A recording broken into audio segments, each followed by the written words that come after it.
Hello and welcome to ShakeTube, episode 4.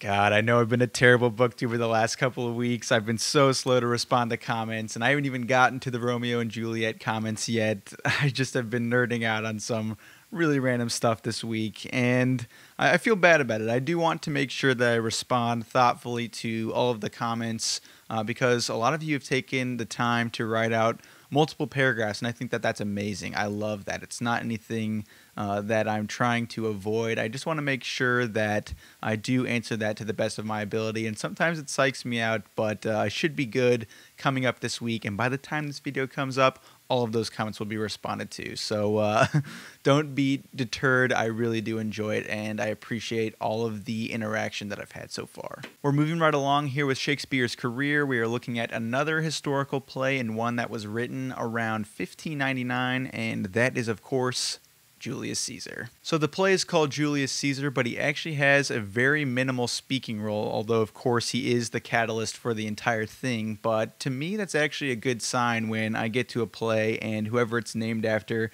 has a diminished role, or whoever you think is going to be the main person has less of an influence on the story overall, because that really opens up the play to the ensemble. I personally tend to enjoy ensemble efforts. I've talked about this for other shows like Mad Men, where sure, there are some characters that are technically the leads, but there are many opportunities for the other lesser characters to shine, and it feels like the distribution is spread really well. And I think that with Julius Caesar, that's definitely the case. Of course, there's always a time and place for a great leading role, Richard III, but it just doesn't always have to be that way. Life doesn't always play out where one person is the focus all the time. Even in the most obvious examples with government, like the President of the United States, there's often a lot of other stories surrounding the other branches of government. And with any story, I think that that's important, that it starts to spread out as much as possible, because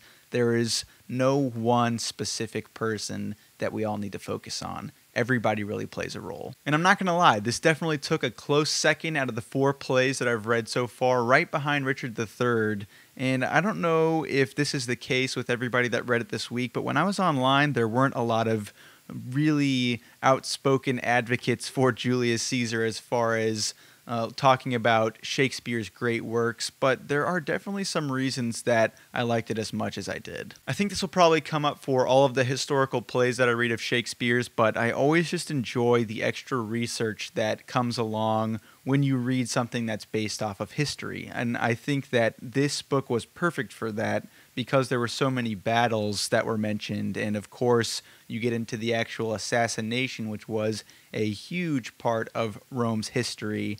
And there were just, again, like what happened with Richard III, so many moments that I stepped aside, got online, and just tried to get more context as to how important these events were, or if they played out exactly as they did in the play. But that kind of gets into Shakespeare's writing, which I thought was pretty clever, and I think he's done this in other works, or in fact I know that he has, but I really enjoyed it here, where there were dates that were a little more spread out, like a couple of battles, for instance, where he kind of combines the two, and he tries to do as good of a job as possible to keep it accurate. He of course has some other instances where he likes to create extra drama, like where Caesar gets murdered in the Capitol, which didn't actually happen, but he liked to play with time a lot, which I thought was pretty cool. And when you look into it later, of course, it wasn't exactly like that, but the fact that he even gave it a shot and tried to make it fit within the context of a shortened play was pretty impressive, and I kind of liked that overall, that he just had the ability to do that and make it a compelling story and make it interesting for people that actually knew what really happened. Now, this edition talked quite a bit about the resource material that he used to write the play. That was Plutarch's Lives, which I think would be interesting to pick up. And of course, it mentioned if he ever got away from that resource material, but also showed where he was really following it to a T, which, again, is just cool that he took the time to make sure that he threw in some stuff that would be relevant to the story. But I loved looking at that period of time where the government in Rome shifted. Of course, this was marking the end of the Republic of Rome and moving into the Roman Empire. I liked looking into the Ides of March. Of course, everybody refers to that when they're talking about Caesar's death, but it actually had a lot of application aside from that. And of course, it had to. Somebody at the beginning warned Caesar, beware of the Ides of March. But it turned out that it was actually a really important event on the calendar. When it first started, it was supposed to mark the first full moon of the year. And as time went along, it started to move away from that. And it's funny how that ties into Caesar overall and how poetic it makes his death. That one of the things that he was really working toward was fixing the calendar because it's hard to follow the cycle of the moon, and he wanted to move it toward the Egyptian model where it followed the sun. And then he died on this very important date that was referring to that old calendar model. But incidentally, it ushered in a new era of the calendar and of the government as well. And going along with that a little bit more, there was a reference to a comet here in the book, which was kind of passing, but when I did some more research into the comets of that era, there was actually one that I believe was after Caesar's death. And at the time when he was alive, there was some grumblings about the fact that he was trying to change the calendar, and it kind of made it seem like he was trying to position himself as a deity where he was able to control time, and that kind of fostered some discontent with him. But after he died, there was this comet that appeared that was even visible during the day that made people think that, oh my God, maybe he actually was a deity and this might have been a huge mistake. And I just think that that's so relevant to a lot of the conversations that were going on with the eclipse recently, where everybody talked about any of these celestial events would have been so much more impactful in the past because people didn't have as clear of an explanation as to what exactly was going on, and they would attach these meanings to them. So it was cool to see that that comet actually had a big role to play in this history as well. Another thing I really liked about the play is even though there was war and assassination in this thing, which would bring a lot of action, a lot of the focus was actually on the psychology of the characters, and it really dove into their motivations, and it touched on pretty much everybody, and it highlighted the fact that there was no moral center for the characters. The ones that seemed to be more in the right as far as trying to be a completely just person, like with Brutus, ended up doing something totally horrific like assassinating Caesar. And so you have those two conflicting things where, you know, he truly thought the entire time that he was doing something that was right for Rome and that was just. It was nothing that was anything that was born out of ill intent. It was something that he truly thought was right, even though it was from a persuasion from Cassius overall.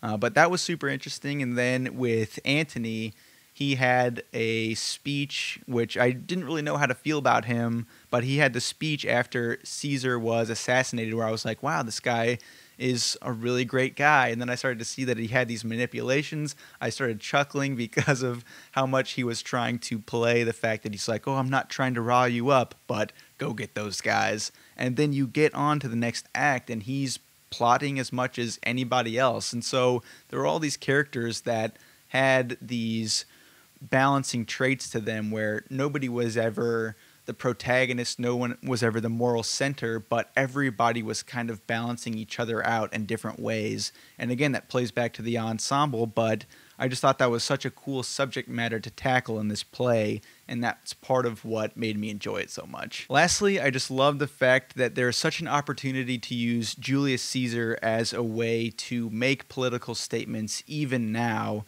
through any of the productions that are put on through this. I think that there are a lot of anachronisms in here that kind of show that he might have been trying to do that in this play to relate this period of Rome to his period of England, specifically when looking at the uncertainty of the succession of leaders.